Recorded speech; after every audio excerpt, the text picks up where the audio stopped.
नमस्कार, यहाँहरूलाई स्वागत छ। आज हामी बीबीएस थर्ड इयर को taxation business income one of the most important chapter of BBS third year पढ्न गइरहेको छौँ। यो भिडियो हेरिसकेपछि तपाईहरुले यो जुन बिजनेस इन्कमको मैले फर्म्याट बनाएको छु, यो फर्म्याटको आधारमा जति पनि तपाईले क्वेशन गर्नुहुन्छ, तपाईले सबै क्वेशनहरु एटेम्प्ट गर्न सक्नुहुनेछ।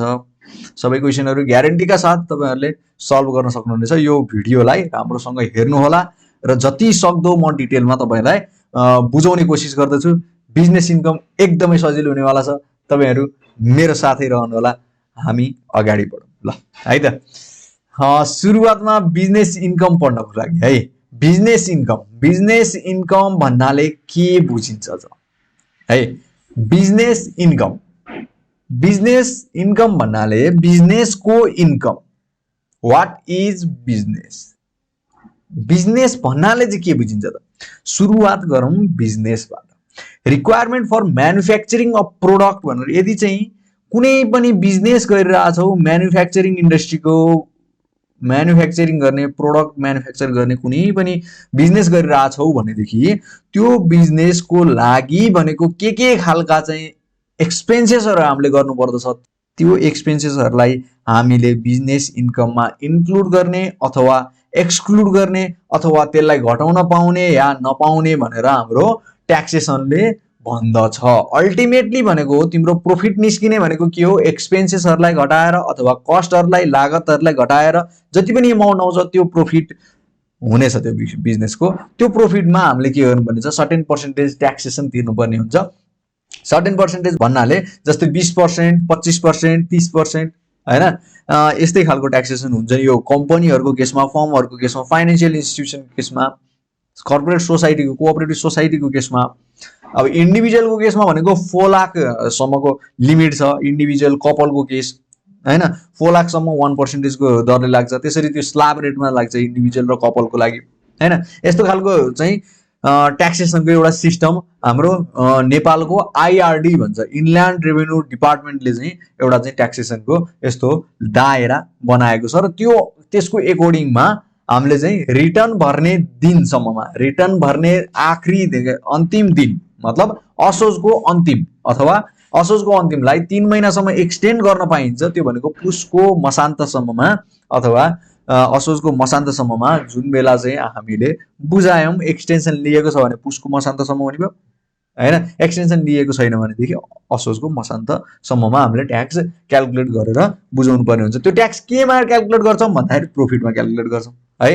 अब त्यो प्रॉफिट निकाल्नको लागि हामीले कुन खर्च घटाउने र कुन इन्कमलाई इन्कम जोड्ने हैन, कुन खर्च घटाउन पाइँदैन, कुन इन्कमलाई जोड्न पाइँदैन बिजनेस इन्कममा भन्ने कुराहरु हामीले यो लेक्चरमा सिक्नेवालामा छौं है। अब स्टार्ट गरौँ हामी खर्चबाट। Requirement for manufacturing of product. पहिलो सुरुमा म्यानुफ्याक्चरिङ एउटा बिजनेस यस्तो खालको छ कि जसमा चाहिँ म्यानुफ्याक्चरिङ प्रोसेसहरु क्यारी आउट हुन्छन्। म्यानुफ्याक्चरिङ प्रोसेस भन्नाले पहिलो सुरुमा भनेको यो र मेटेरियल के गर्यौं हामीले? छान्यौं, सप्लायर छान्यौं। सप्लायरले र मेटेरियल हामीलाई के गर्यो? हाम्रो फ्याक्ट्रीसम्म लिएर आएर दिने भयो है। फ्याक्ट्रीसम्म लिएर आएर दिने भयो। पहिलो सुरुमा प्रोडक्ट बनाउनको लागि त र मेटेरियल चाहिन्छ। र मेटेरियल कसले? सप्लायरलाई दिने भयो, हाम्रो फ्याक्ट्रीसम्म लिएर आएर दिने भयो। अब फ्याक्ट्रीमा के काम हुन्छ त जसले गर्दाखेरि चाहिँ फिनिश्ड गुड्स भन्छ हाम्रो भन्दाखेरि अपरेसन अथवा प्रोसेस। हामी त्यो जुन र मेटेरियल आएको छ त्यो र मेटेरियल पाएको र मेटेरियललाई जस्तै बिस्कुट बनाउनको लागि सुरुवातमा हामीले पिठो लिएर आयौं हैन। पिठो लिएर आयौं, पहिलो सुरुमा पिठो लिएर आयौं। पिठो चाहिँ सप्लायरले हामीलाई बेच्यो, लिएर आइदियो हाम्रो फ्याक्ट्रीसम्म। अब पिठोलाई हामीले मुस्ने काम, त्यसलाई ड्राई गर्ने काम, त्यसलाई के भन्छ ओभनमा राख्ने काम हैन। अब त्यसमा फ्लेभर एड गर्ने काम, यो सबै हाम्रो कुन पार्टमा हुने भयो? अपरेसन पार्टमा हुने भयो है। अपरेसन पार्टमा हुने भयो। अब यस्तै गरेर अब अपरेसनबाट जे पनि आउटपुट निस्किन्छ त्यो आउटपुट भनेको के हो? फिनिश्ड गुड्स निस्किन्छ अपरेसनबाट है। फिनिश्ड गुड्स निस्किसकेपछि यसलाई हामीले स्टोर गरेर राख्छौं सर्टेन टाइमको लागि। स्टोर गरेर राख्ने भयौं, हाम्रो वेयर हाउसमा स्टोर गरेर राख्ने भयौं है। हामीले चाहिँ वेयर हाउस ठुला गोडाउनहरु बनाएका हुन्छौं। त्यो बिजनेसमा फिनिश्ड गुड्स बनिसकेपछि त्यसलाई स्टोर गरेर त्यो गोडाउनमा राख्छौं है। अब त्यसो त्यो स्टोर गरेर राखेको मेटेरियल अब के हुने भयो? हामीले बिजनेस प्रमोसन गराउने भयो। त्यो मेटेरियलको रिगार्डिङ अब हामीसँग प्रोडक्ट बनिसक्यो, अब प्रमोट गरायौं हैन प्रमोट गराइदिउँ जस्तै वाइवाईले प्रमोसन गराएको हुन्छ हैन धेरैवटामा स्पोन्सरशिप लिएको हुन्छ अथवा चाहिँ कुनै चाहिँ स्किम दिइराखेको हुन्छ यो कुपन स्क्रैच गर्नुस् स्क्रैच गरेपछि तपाईहरुले यस्तो चाहिँ गिफ्ट ह्याम्परहरु पाउनुहुन्छ भनेर एउटा चाहिँ यो प्रमोसन गरिरहेको हुन्छ त्यो प्रमोसन पछि भनेको प्रमोसन गराइसकेपछि कस्टमरले थाहा पायो कि यो प्रोडक्टमा चाहिँ यस्तो यस्तो खालको फाइदा हुन्छ यो प्रोडक्ट किन्नको लागि अथवा चाहिँ यो प्रोडक्ट किनिसकेपछि चाहिँ मलाई चाहिँ यस्तो यस्तो किसिमको छ भनेर उसले कस्टमरले चाहिँ के गर्यो यसले अर्डर गर्यो कस्टमरले अर्डर गर्ने भयो त्यसपछि है कस्टमरले त्यो प्रोडक्टको बारेमा थाहा पायो जानकारी थाहा पाइसकेपछि उसले अर्डर गर्ने भयो कस्टमर अर्डर आयो त्यसपछि है कस्टमरले अर्डर गरिसकेपछि हामीले के गर्छौं कस्टमरलाई डेलिभरी गराउँछौं अहिले दराज छ दराजले डेलिभर गराइदिन्छ धेरै ठाउँबाट दराज भयो फुडमान्डुले फुडमान्डुमा ट्याक्क चाहिँ तपाईले अर्डर गर्नुस् तपाईको घरमै बसी खाना मगाउन पाउनुहुन्छ है त्यसको सर्टेन चार्ज लिन्छ त्यो छुटे कुरा तर त्यो डेलिभरीमा पार्टमा पर्ने भयो अब यसमा हेरौँ है त अब यो यिनीहरु प्रोसेसहरु त मैले भने अब यसमा सुरुवातमा के चाहिन्छ त हामीलाई म्यानुफ्याक्चरिङ एउटा प्रोडक्ट बनाउनलाई भन्ने कुरा चाहिँ अब हामीले बुझिसक्यौं पहिलो सुरुमा भनेको र मटेरियल चाहियो र मटेरियलमा काम गर्नुपर्ने हुन्छ हाम्रो फ्याक्ट्रीमा अपरेसन हुन्छ त्यो अपरेसन गर्न काम गर्नको लागि के हुने भयो कामदारहरु हुने भयो कामदार भनेको डाइरेक्ट वेजेसहरु अब त्यसपछि भनेको डाइरेक्ट एक्सपेन्सेसहरु अरु एक्सपेन्सेसहरु लाग्छ जुन चाहिँ अब मटेरियलको कस्ट लाग्न सक्छ अरु एक्स्ट्रा मटेरियलहरु लाग्न सक्छन् फ्याक्ट्रीमा अथवा एक्स्ट्रा इक्विपमेन्ट अथवा टुल्स स्पेयर्सहरु चाहिँ अब यो मेसिनको चाहिँ मेसिन बिग्रियो भनेदेखि त्यो बेलामा लुब्रिकेट गर्नु पर्यो लुब्रिकेसनहरु हैन अनि त्यसपछि इन्जिन ओइलहरु हैन डिजेलहरुले जेनेरेटर युज गर्नुपर्ने खालको प्रोडक्सन एक्टिभिटी छ भन्दै डिजेलहरु यिनीहरु लाग्ने भयो अदर डाइरेक्ट एक्सपेन्सेसहरु हुने भयो जुन फ्याक्ट्रीमा लाग्छ कस्टहरु है एउटा प्रोडक्ट बनाउनको लागि अब त्यसपछि प्रोवाइडेड बाइ अब अर्को कसले प्रोवाइड गर्छ भन्दाखेरि र मटेरियल भनेको कसले प्रोवाइड गर्ने हो र मटेरियल भनेको सप्लायरले प्रोवाइड गर्छ अनि डाइरेक्ट वेजेस डाइरेक्ट लेबर भनेको लेबर इन फ्याक्ट्रीमा लेबर भएकाहरुले प्रोवाइड गर्ने भयो त्यसपछि भनेको अदर डाइरेक्ट एक्सपेन्सेस भनेको फ्युल हुने भयो इलेक्ट्रिसिटीहरु हुने भयो हैन प्लान्ट रिपेयरहरु हुने भयो मेन्टेनेन्सहरु हुने भयो यस्ता कस्टहरु चाहिँ फ्याक्ट्रीमा लागेका कस्टहरुलाई हामीले डाइरेक्ट एक्सपेन्सेस भन्छौं अब त्यसपछि अदर एक्सपेन्सेसहरुमा अफिसको एडमिनिस्ट्रेटिभ एक्सपेन्सेस पनि लागिरहेको हुन्छ है अफिसमा अब अफिस चलाउनको लागि सञ्चालन गर्नको लागि प्रिन्टिङ एन्ड स्टेशनरीहरु यिनीहरु बुक्सहरु हैन बुक्सहरु अफिस एडमिनिस्ट्रेटिभ मतलब रजिस्ट्रेसन गराउनु पर्यो हैन यिनीहरु एक्सपेन्सेसहरु salary to the administrative staff हैन एडमिनिस्ट्रेटिभ स्टाफलाई फ्याक्ट्रीको स्टाफहरुलाई त यहाँनेरि आइहाल्यो यतापटि एक्सपेन्सेसहरु अनि त्यसपछि यो चाहिँ भनेको एडमिनिस्ट्रेटिभ स्टाफहरुलाई स्यालेरीहरु दिनु पर्यो भन्दै स्यालेरीहरु कुराहरु अफिस एन्ड एडमिनिस्ट्रेटिभ एक्सपेन्सेसहरुमा आउने भयो जेनरल एक्सपेन्सेसहरु भइहाले जेनरल एक्सपेन्सेस मतलब मसलन खर्चहरु छपाईहरु हैन प्रिन्टिङ एन्ड स्टेशनरी खर्चहरु टेलिफोन खर्चहरु अनि त्यसपछि पोस्टेज टेलिग्रामहरुको हुने भयो कम्पेन्सेसनहरुलाई तिरेको छ भने कम्पेन्सेसन एक्सपेन्सेसहरु हुने भयो लिगल एक्सपेन्सेस मतलब कि अब तपाईको कुनै चाहिँ के भन्छ रजिस्ट्रेसन गराउनु पर्यो र लयरलाई चाहिँ फी तिर्यो भने त्यो पनि लिगल एक्सपेन्सेस भयो अथवा केस लडिरहेछ कुनै कोर्टमा गएर हाई कोर्टमा गएर कुनै कम्पनीको एगेन्स्टमा कम्पनीको प्रोडक्टको एगेन्स्टमा केसहरु लडिरहेछन् भन्दै त्यो केसमा तिरेको लयरलाई तिरेको लिगल एक्सपेन्सेस हुने भयो है अब त्यसपछि कम्पेन्सेसन एक्सपेन्सेस भन्नुको मतलब क्षतिपूर्ति यसलाई के भन्यो भन्दाखेरि पहिला क्षति भइसक्यो अब त्यसको भरपाई गर्नको लागि हामीले तिरेको खर्चहरु कम्पेन्सेसन एक्सपेन्सेसहरुमा आउने भयो है कम्पेन्सेसन एक्सपेन्सेसमा जस्तै के पर्न सक्छ भन्दाखेरि यदि कन्ज्युमर राइट को एगेन्स्टमा प्रोडक्टहरु बनाइराछौं जस्तो कि प्रोडक्टहरुमा यस्तो खालको मिसावट छ कि मिसावट कलरको अथवा कुनै अखाद्य वस्तुको चाहिँ मिसावट छ भनेदेखि त्यस्तो खालको अखाद्य वस्तुको मिसावटको एगेन्स्टमा कस्टमरले कोर्टमा गएर क्लेम गर्यो कि मलाई चाहिँ यस्तो खालको यो प्रोडक्टको कारणले गर्दाखेरि मेरो स्वास्थ्यमा चाहिँ हानि हुने वालामा छ यस्तो मिसावट पनि छ जुन चाहिँ अखाद्य छ भनेर उले चाहिँ कोर्टमा गएर र केस लड्यो भनेदेखि त्यो एगेन्स्टमा हामीले कम्पेन्सेसन क्षतिपूर्ति तिरिरहेछ भने त्यस्तो खालको खर्चहरु पनि हाम्रो बिजनेसको रिलेटेड आको बिजनेसको रिलेसनमा भएको कारणले गर्दाखेरि यसलाई पनि हामीले खर्चको रूपमा घटाउन पाउँछौं अर्को भनेको अदर एक्सपेन्सेस रिलेटेड टु के भन्यो बिजनेस अरु एक्सपेन्सेस चाहिँ के हुनु पर्यो अरु एक्सपेन्सेस सब जे पनि एक्सपेन्स भइराछन् तिनीहरु चाहिँ के हुनु पर्यो रिलेटेड टु बिजनेस हुनु पर्यो बिजनेससँग रिलेटेड हुनु पर्यो पर्सनल पर्पजको हुनु भएन पर्सनल पर्पजको भयो भन्दै के हुन्छ यो खर्च घटाउन पाइँदैन बिजनेसबाट है यो चाहिँ इम्पोर्टेन्ट छ अर्को भनेको मिससेलनेस एक्सपेन्सेसहरू। मिससेलनेस एक्सपेन्सेसहरू प्रॉफिट एन्ड लस एकाउन्टमा मिससेलनेस एक्सपेन्सेस भनेर दिएको छ भनेदेखि अरू मिससेलनेस भनेको विविध खर्चहरू। विविध खर्चहरू जुनको चाहिँ खर्चको प्रकृति हामीले चाहिँ निर्धारण गर्न सकेनौँ, कुन खालको खर्च हो, जस्तै टेलिफोन खर्च हो कि लिगल खर्च हो कि अथवा पोस्टेजहरूको हो कि टेलिग्रामको हो कि त्यो खर्चहरू चाहिँ हामीले चाहिँ छुट्याउन नसकेका खालका खर्चहरू जुन पनि छन् तिनीहरूलाई मिससेलनेस एक्सपेन्सेस भन्छ। तिनीहरू पनि बिजनेसको रिलेटेड वाला खर्चहरू नै हुन्, त्यो कारणले तिनीहरूलाई पनि घटाउन पायो। अब त्यस पछाडि इन्कमको केसमा जाँदाखेरि हामी इन्कमको केसमा जाँदाखेरि पहिलो सुरु भनेको सेल्स।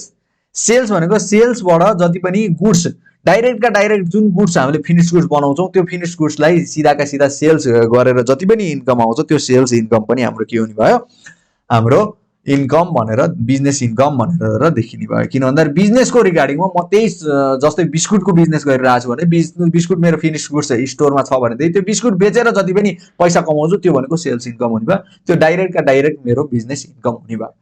प्रमुख मुख्य मेन पर्पज बिजनेसको मुख्य पर्पज के हो, मेन उद्देश्य के हो, मेन पर्पज के हो, त्यो मेन पर्पजको रिगार्डिङमा उसले चाहिँ कमाइ गरिरहेछ त्यो सर्भिस दिएर अथवा त्यो सेल्स गरेर त्यो प्रोडक्टलाई चाहिँ बेचेर चाहिँ यदि कमाइरहेछ भनेदेखि त्यो बिजनेस इन्कम हुन्छ है, त्यसलाई इन्कममा लिन्छौँ। अब त्यसै डिस्काउन्ट रिसिभ फ्रम सप्लायर। अब जस्तै र मेटेरियल पर्चेज गऱ्यौँ सप्लायरबाट, यो पर्चेज गर्दाखेरि डिस्काउन्ट पाइरहेछौँ, यहाँ डिस्काउन्ट पाइरहेछौँ, सप्लायरले हामीलाई डिस्काउन्ट दिइरहेछ भनेदेखि त्यो केसमा हामीले के हुने भयो, त्यो डिस्काउन्ट रिसिभ गरेको एमाउन्ट पनि हाम्रो के हुने भयो, त्यो पनि हाम्रो इन्कम हुने भयो। किन भन्दा त्यति चाहिँ कम मात्रामा पेमेन्ट रिसिभ गऱ्यौँ। अब डिस्काउन्ट भनेको कुन खालको चाहिँ हुन्छ भनेर एक्स्ट्रा अब जान्न मन छ भनेदेखि एक्स्ट्राको लागि तपाईँको डिस्काउन्टको केस है। डिस्काउन्ट भनेको दुई थरीको हुन्छ, जहिले पनि डिस्काउन्ट दुई थरीको हुन्छ। एउटा भनेको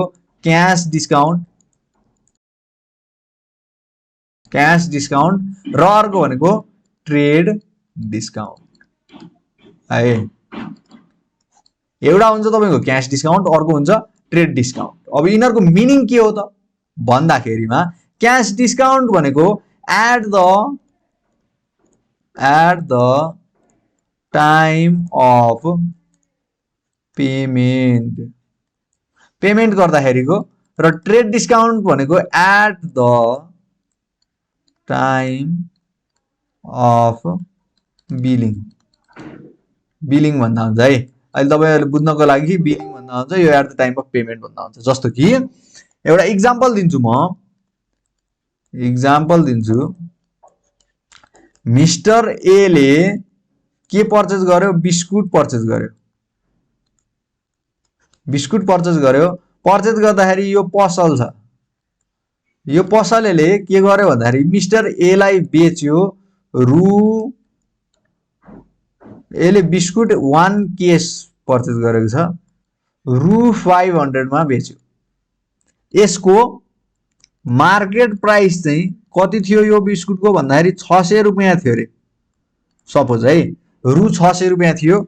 यसले डिस्काउन्ट कति पायो, पसलले डिस्काउन्ट कति दियो भन्दाखेरि 100 रुपियाँ डिस्काउन्ट दिएर 500 मा बेच्यो भनेदेखि यो 100 रुपियाँ जुन डिस्काउन्ट दिएको छ यो भनेको at the time of billing, at the time of billing चाहिँ गरेको छ। त्यो कारणले गर्दाखेरि यसलाई पुराको पुरा के भन्छ, ट्रेड डिस्काउन्ट, ट्रेड डिस्काउन्ट भन्छ यसलाई है। तर के गर्यो भन्दाखेरि अर्को केस के छ भन्दाखेरि मिस्टर एले पर्चेज गर्यो पसलबाट, के पर्चेज गर्यो, बिस्कुट पर्चेज गर्यो। यसको मार्केट प्राइस भनेको रु 600 रुपियाँ थियो, तर यसले पर्चेज गर्यो कतिमा, पर्चेज गर्यो रु 550 मा। पसलले के कन्डिसन दियो भन्दाखेरि यदि 10 दिनमा पैसा सबै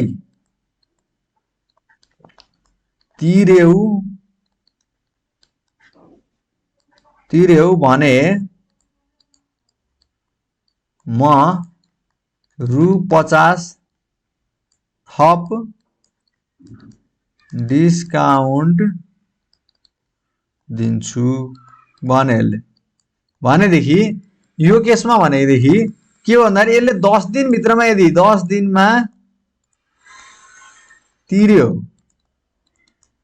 भनेदेखि यसलाई कति पर्यो यसलाई रु 550 त पहिला पर्ने भनेको थियो यसमा 50 रुपियाँ फेरि थप डिस्काउन्ट दिन्छु भनिसकेपछि यसको कति हुने भयो 500 रुपियाँमा चाहिँ उसले पायो भनेपछि यहाँ के भइरहेछ यो 500 रुपियाँमा 550 रुपिस भनेको थियो यो 50 रुपिस के छ 50 रुपिस भनेको डिस्काउन्ट दिएको छ कहिले एट द टाइम अफ पेमेन्टको केसमा पेमेन्टको कन्डिसन राखेर दिएको छ है at the time of payment यदि यो व्यक्तिले यो 10 दिनभित्रमा यदि तिरेको थिएन भनेदेखि त यसलाई कति लाग्थ्यो 550 लाग्थ्यो तर यसले 10 दिनभित्रमा यसले पुराको पुरा पैसा तिर्दै त्यो कारणले गर्दाखेरि यसको के हुने भयो जम्मा 500 रुपियाँ मात्र यसलाई चाहिँ लाग्ने भयो त्यो कारणले गर्दाखेरि यसले at the time of payment चाहिँ डिस्काउन्ट पाएको कारणले गर्दाखेरि यसलाई भन्छ क्याश डिस्काउन्ट भन्छ हो तिम्रो अब यो दुईवटा बुझाउनुको मुख्य रिजन के हो भन्दाखेरि ट्रेड डिस्काउन्ट भनेको कहिले पनि बुक्समा इन्ट्री गरिँदैन मतलब कि जुन पनि प्रॉफिट एन्ड लसमा जुन पनि तिमीले देख्छौ डिस्काउन्ट भनेर जुन पनि क्वेशनमा आउँछ त्यो क्वेशनमा आउने भनेको जहिले पनि क्याश डिस्काउन्टमा हो यो क्याश डिस्काउन्ट चाहिँ पछि चाहिँ डिस्काउन्ट पाउने भएको कारणले गर्दाखेरि booking at the time of payment भनेर भन्यो पेमेन्ट गर्दाखेरि बुकिङ गर्ने भनेर भन्यो त्यही कारणले गर्दाखेरि यदि चाहिँ तिम्रो चाहिँ यो ट्रेड के अरे डिस्काउन्ट रिसिभ्ड भनेर आइरहेछ भनेदेखि यो नट इन पिएनएल यो सोन इन पिएनएल जति पनि डिस्काउन्ट रिसिभ्ड भनेर भन्छ त्यो जति सबै के हो तिम्रो क्याश डिस्काउन्ट हुने भयो त्यो बुक्समा देखिन्छ पिएनएल एकाउन्टमा जति पनि देख्छौ तिमीले डिस्काउन्ट रिसिभ भनेर त्यो भनेको क्याश डिस्काउन्ट हो है अब नेक्स्ट टपिकमा आउँ हामी फेरि टपिकमा आउँ हामी अब भनेको हामी कहाँ पुग्यौँ डिस्काउन्टमा पुग्यौँ सन्ड्री इन्कम भन्छ सन्ड्री इन्कम मिसलेनियस इन्कम अथवा रोयल्टी इन्कम रेन्टल इन्कम अथवा अरू कुनै पनि इन्कमहरू केमा भन्दाखेरि बिजनेसको रिलेसनमा यदि रिसिभ गरिरहेछौँ भनेदेखि यस्ता खालका रोयल्टी इन्कमहरू इन्ट्रेस्ट इन्कमहरू रेन्टल इन्कमहरू अरू इन्कमहरू जुन चाहिँ मेन उद्देश्य होइन हाम्रो कमाउने हाम्रो बिजनेसको मेन उद्देश्य होइन भन्नेवाला चाहिँ इन्कमहरू यदि कमाइरहेछ भने तिनीहरूलाई भन्छ सन्ड्री इन्कम अथवा मिसलेनियस इन्कम भन्छ यस्ता खालका इन्कमहरू पनि हाम्रो बिजनेसमा भइरहेको हुन्छ है अब मैले तपाईँलाई यो प्रोसेस त बुझाइसकेँ अघि यसमा के हुने भयो पहिलो सुरुमा र मेटेरियल आउने भयो सप्लायरबाट त्यस पछाडि यो र मेटेरियल कहाँ रिसिभ हुन्छ फ्याक्ट्रीमा रिसिभ हुन्छ त्यस पछाडि भनेको हाम्रो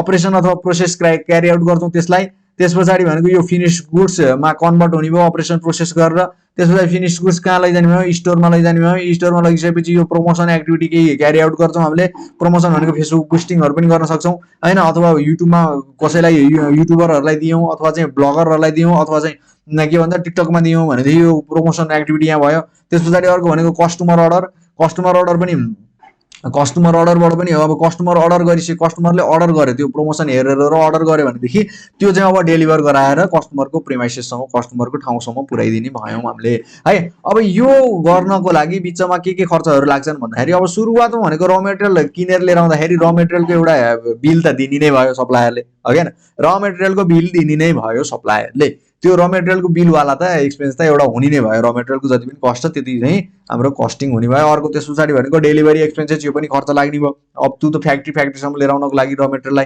होइन सप्लायरको ठाउँबाट फ्याक्ट्रीसम्म लिएर आउनको लागि जुन डेलिभरी एक्सपेन्सेस लाग्छ त्यो डेलिभरी एक्सपेन्सेस पनि हाम्रो खर्च हुने भयो त्यस पछाडि other related cost loading unloading कस्टहरू जुन चाहिँ डेलिभरी गराउनको लागि पहिलो सुरुमा भेहिकलमा त हाल्नु पर्यो गाडीमा हाल्नु पर्यो अनि गाडीबाट झिकेर राख्नु पर्यो त्यो लोडिङ अनलोडिङ कस्टहरू पनि आउनु भयो त्यस पछाडि भनेको अर्को अब हामी फ्याक्ट्रीमा आइसक्यौँ फ्याक्ट्रीमा त्यो सामान आइसक्यो भनेदेखि रिसिभिङ एरियाको कस्ट रिसिभिङ एरियामा अब काउन्टिङहरू गर्नु पर्ला क्वालिटी चेक गर्नु पर्ला होइन यो क्वालिटी भनेको क्वालिटी आएको छ कि छैन भनेको क्वान्टिटीमा आएको छ कि छैन सबै चेक गर्नको लागि के चाहिँ खर्चहरू लाग्छन् त्यो सबै खर्चहरू यसमा के हुने भयो रिसिभिङ एरियामा आवर फ्याक्ट्रीमा आइसकेपछिको कस्ट लाग्ने भयो है। अब त्यसो अनलोडिङ कस्टहरू लाग्ने भइहाल्यो त्यहाँ फ्याक्ट्रीमा आइसकेपछि अनलोडिङ कस्टहरू त्यो सारेर लिएर जाने कस्टहरू स्टोरसम्म लैजाने कस्टहरू यिनीहरू लेबरको कस्टहरू पनि आउने भयो रिलेटेड। अब अपरेसनमा अब अपरेसन भनेको अब प्रोडक्ट चाहिँ के गरिरहेछ अब म्यानुफ्याक्चर हुँदैछ है फिनिस गुड्स बनाउनको लागि त्यो र मेटेरियललाई हामीले मेसिनभित्र हालिदिउँ अथवा प्रोसेसमा हालिदिउँ होइन। जस्तै बिस्कुट बनाउन लागेको छ भने त्यसलाई अब मुस्नतिर लग्यौँ अथवा चाहिँ त्यो पिठोलाई चाहिँ के गर्यौँ मुस्नतिर लिएर गयौँ अथवा चाहिँ त्यो पिठोलाई चाहिँ मुछेर र अब उसमा ओभनमा राखिरहेछौँ अथवा चाहिँ त्यसलाई चाहिँ अब के गरिरहेछौँ त्यो प्रोसेस जुन चाहिँ फ्लेभरको लागि फ्लेभर एडिसन गरिरहेछौँ त्यो प्रोसेस क्यारी आउट भइसकेपछि लास्टमा चाहिँ फिनिस गुड्स हाम्रो प्रोड्युस हुनेवाला छ भनेदेखि त्यो प्रोडक्सनमा चाहिँ के खर्चहरू लाग्छ भन्दाखेरि अदर मेटेरियल मिक्स गरेको जस्तै फ्लेभरहरू मिक्स गर्यो अथवा कलरहरू मिक्स गर्यो बिस्कुट बनाउनको लागि भनेदेखि त्यो अदर मेटेरियलहरू मिक्स गरेको वाला पनि हाम्रो कस्ट के हुने भयो अपरेसन अथवा प्रोसेस कस्ट भनेर आउनु भयो। अब अर्को भनेको फ्याक्ट्रीको मेसिन रिपेयर अथवा मेन्टेनेन्स गरिदियो होइन। फ्याक्ट्रीको मेसिन चाहिँ रिपेयर अथवा मेन्टेनेन्स गरेको खर्चहरू पनि के हुने भयो हाम्रो खर्च भनेर देखिने भयो। फ्याक्ट्रीमा मेसिन रिपेयर पनि गर्नुपर्छ त्यो प्रोडक्सन गरिराख्दाखेरि बिग्रिन्छ पनि होइन रिपेयर पनि गर्नुपर्छ मेन्टेनेन्स पनि गरिरहनुपर्छ लुब्रिकेट पनि गरिरहनुपर्छ त्यो भनेको हाम्रो अल्टिमेटली प्रोडक्सन प्रोसेसमा आउने भयो होइन कस्टहरू। अब त्यसरी मेटेरियल ह्यान्डलिङ कस्टहरू अब जस्तै एउटा मेसिनमा हाल्यौँ र मेटेरियल र त्यस पछाडि त्यो मेसिनबाट आउटपुट निस्क्यो त्यो आउटपुट निस्केकोलाई अर्को मेसिनमा हामीले इनपुट दिनलाई लिएर गइरहेछौँ भनेदेखि त्यो मेसिनमा लिएर जानको लागि जति पनि कस्ट लागेको छ त्यो कस्टहरू लेबरहरू लागेको हुनसक्छ त्यो कस्टहरू पनि आउने भयो है। अब अर्को नेक्स्टमा भनेको डब्लुआइपी स्टोरेज कस्ट जस्तै अब त्यो चाहिँ चक्लेट बनाउँदैछौँ भनेदेखि पहिलो सुरुमा पगालेर र सबै चोकोहरूलाई पगाल्यौँ अथवा चाहिँ मिल्कहरूलाई पगाल्यौँ दुधहरूलाई पगाल्यौँ र त्यसलाई चाहिँ फ्लेभर चिनीहरू हालेर एउटा घोल तयार गरेर त्यो घोललाई अब फेरि प्रोसेस के हुने भयो यो प्रोसेसै हो यो र त्यो घोल तयार भइसकेपछि त्यो घोललाई त अब सुकाउनलाई त लिएर जानु पर्यो सर्टेन टाइमसम्म सुकाउनु पर्यो हो। त्यो सुकाउनको लागि जुन स्टोरेज कस्टहरू लाग्छन् सुकाउनको लागि कहाँ सुकाउने कुन मेसिनमा राखेर सुकाउने कुन सेपमा सुकाउने त्यो सबै छुट्टा छुट्टै हुन्छ। त्यो सुकाउनको लागि लागेका कस्टहरू तिनीहरू पनि के हुने भयो अथवा चाहिँ स्टोर गर्नको लागि त्यो बिचमा बनेको प्रोडक्ट जुन पनि बन्दैछ त्यसको फिनिस गुड्स चाहिँ बनिसकेको छैन पुराका पुरा फिनिस गुड्स बनिसकेको छैन तर यो चाहिँ बन्ने प्रोसेसमा छ र त्यसलाई चाहिँ हामीले स्टोर गरेर राख्नुपर्ने छ भनेदेखि त्यो स्टोरेज कस्ट पनि हाम्रो के हुने भयो त्यो कस्ट पनि हाम्रो एक्सपेन्सेस हुने भयो। अब त्यसरी इलेक्ट्रिसिटी एक्सपेन्सेस अब मेसिनहरू त्यत्रो चलाइरहेछौँ अथवा बत्ती बिजुलीहरू चलाइरहेछौँ भनेदेखि त्यो बत्ती बिजुलीको कस्टहरू पनि हाम्रो के हुने भयो इलेक्ट्रिसिटी एक्सपेन्सेसहरू पनि बिजनेस रिलेटेड एक्सपेन्सेस हुने भयो। अब टेलिफोन एक्सपेन्सेस अब टेलिफोन गरिरहेछौँ सामान लिएर आइदिए सामान चाहिँ यस्तो भयो यो फिर्ता लैदिए यो ह्यान त्यान कुराहरू हुन्छन् तिनीहरू सबै कुराहरू के हुने भयो टेलिफोन एक्सपेन्सेसहरू यिनीहरू पनि बिजनेस रिलेटेड टेलिफोन एक्सपेन्सेस। अब त्यसरी रिलेटेड एक्सपेन्सेसमा अब फिनिस गुड्स भन्यो फिनिस गुड्स बनिसकेपछि त्यसको रिगार्डिङमा फिनिस गुड्सको रिगार्डिङमा रिलेटेड एक्सपेन्सेस भनेको फिनिस गुड्स कहाँ लगेर राखिन्छ हामीले स्टोरेजमा लगेर राखिन्छ। स्टोरेजको लागि स्टोर गर्नको लागि हामीले रेन्टमा लिइरहेछौँ कुनै भाडामा लिइरहेछौँ जग्गा कुन भन्दै अब जस्तै कि मार्बल बनाउने कम्पनी छ मेरो भनेदेखि मार्बल बनाउने कम्पनीमा के हुन्छ खाली जग्गा मात्र भए पनि त्यो मार्बललाई लगेर राख्न पाइयो होइन जम्मा राख्नलाई स्टोर मात्र गर्न पाइयो फिनिस गुड्स मार्बल बनिसकेपछि लगेर मार्बल राख्न पाइयो हो क्या म देखिरहेको हुन्छ यो बाटोमा पनि देखिन्छ मार्बललाई लगेर र बाहिर त्यतिकै राखिदिरहेको हुन्छ गेट लगाएर होइन। त्यो वालामा ल्यान्ड जुन पनि युज भएको छ त्यो ल्यान्डमा जति पनि रेन्ट तिरेको छौँ त्यो रेन्टल एक्सपेन्सेस पनि हाम्रो के हुने भयो बिजनेस रिलेटेड एक्सपेन्स भयो किन भन्दाखेरि बिजनेसको लागि हामीले त्यो राखेको फिनिस गुड्सलाई स्टोर गर्नको लागि। अब जस्तै अर्को पनि हुनसक्छ कि एउटा चाहिँ जस्तै कि फिनिस गुड्स बनिसक्यो त्यसलाई चाहिँ अब वेयर हाउसमा लगेर राखेका छौँ वेयर हाउस चाहिँ हाम्रो चाहिँ काठमाडौँमा छ हाम्रो चाहिँ के छ भन्दाखेरि फ्याक्ट्री चाहिँ उहाँ वीरगन्जमा छ र काठमाडौँमा चाहिँ हाम्रो वेयर हाउस छ किन भन्दाखेरि काठमाडौँमा चाहिँ हाम्रो सामान धेरै बिक्छ भनेदेखि त्यो ठाउँमा लिएर आएर वेयर हाउससम्म लिएर आएर र त्यो वेयर हाउसमा हामीले स्टोरेज गराएर राखिरहेछौँ भने त्यो वेयर हाउसको हामीले रेन्ट तिरिरहेछौँ भने त्यो पनि हाम्रो बिजनेस रिलेटेड एक्सपेन्सेस हुने भयो किन भन्दाखेरि फिनिस गुड्सलाई हामीले त्यहाँ राखेको छौँ। अब फिनिस गुड्स ह्यान्डलिङ कस्ट भन्छ फिनिस गुड्सको ह्यान्डलिङ कस्ट मतलब कि स्टोरेजबाट स्टोरेजसम्म लैजानको लागि जस्तै वीरगन्जबाट फ्याक्ट्री के वीरगन्ज भनेको फ्याक्ट्री हो वीरगन्ज के अरे वीरगन्जमा चाहिँ हाम्रो फ्याक्ट्री छ। अब फ्याक्ट्रीबाट हामीले काठमाडौँको वेयर हाउस स्टोरेजसम्म लिएर आउनको लागि जति पनि खर्च लागेको छ त्यो गाडीमा लिएर आउनको लागि अथवा प्लेनमा लिएर आउनको लागि खर्च जति पनि लागेको छ त्यो खर्च पनि हाम्रो के हुने मेटेरियल ह्यान्डलिङ कस्टहरू पनि के हुने भयो तिनीहरू कस्टहरू पनि हाम्रो के हुने भयो बिजनेस रिलेटेड खर्च हुने भयो किन भन्दाखेरि त्यो फिनिस गुड त यहाँ लिएर आएर बेच्नको लागि लिएर आएको हो क्या बेच्नको लागि लिएर आएको भनिसकेपछि त्यो बिजनेस रिलेटेड हो। मेन पर्पज हाम्रो त्यही मेटेरियल बनाउने हो। त्यही कारणले गर्दा ट्रान्सपोर्टेसन एक्सपेन्सेस विदिन फ्याक्ट्री भनेको अब जस्तो कि विदिन फ्याक्ट्री, फ्याक्ट्री वीरगन्जमा छ, वीरगन्जमा नै मेरो वेयर हाउस छ भनेदेखि फिनिस गुड्स बन्यो, फिनिस गुड्स बनिसकेपछि त्यो मेसिनबाट त्यो वेयर हाउससम्म लगेर मिलाएर राख्नेवाला जुन पनि खर्चहरू हुन्छन्, ट्रान्सपोर्टेसन एक्सपेन्सेसहरू हुन्छन्, ती ट्रान्सपोर्टेसन एक्सपेन्सेसहरू हाम्रो के हुने भए, यी ट्रान्सपोर्टेसन एक्सपेन्सेसहरू विदिन फ्याक्ट्रीहरू हाम्रो के हुने भए, यिनीहरू पनि बिजनेस रिलेटेड खर्चहरू हुने भयो। अब त्यसलाई रिलेटेड अब प्रमोसन एक्टिभिटी भनेको बिजनेस प्रमोसनहरू पनि, जस्तै बिजनेस प्रमोसन हामीले चाहिँ के गर्दैछौँ, टिभीमा गएर टेलिभिजनमा एड गरिदिउँ, अथवा चाहिँ अहिले त युट्युबमा एड गर्छन् होइन, टिकटकमा गऱ्यो अथवा युट्युबमा गऱ्यो, युट्युबमा एडहरू गऱ्यो भने त्यो बिजनेस प्रमोसन भन्छन्। अन्त प्रोडक्ट प्रमोसन भन्छ। अब यसमा स्किमहरू दियो, buy one get one free भनेर यो भाटपाटीले गरिरहेको हुन्छ, बाहिर चाहिँ चक्लेटहरू बेचिरहेको हुन्छ, त्यो चाहिँ के अरे एउटा किन एउटा फ्री भनेर त्यो चाहिँ राखिरहेको हुन्छ। त्यो नियर एक्सपायरीहरूलाई कटाउनको लागि अथवा प्रमोसन, ब्रान्ड प्रमोसन गराउनको लागि चाहिँ बाई वान गेट वान फ्रीको के अरे स्किमहरू हामीले राख्छौँ होइन, प्रमोट गराउनको लागि। हाम्रो प्रोडक्ट त अवेर भयो नि त, कस्टमरले त किन्यो नि त, एउटामा एउटा फ्री भनेर चाहिँ किन्यो नि त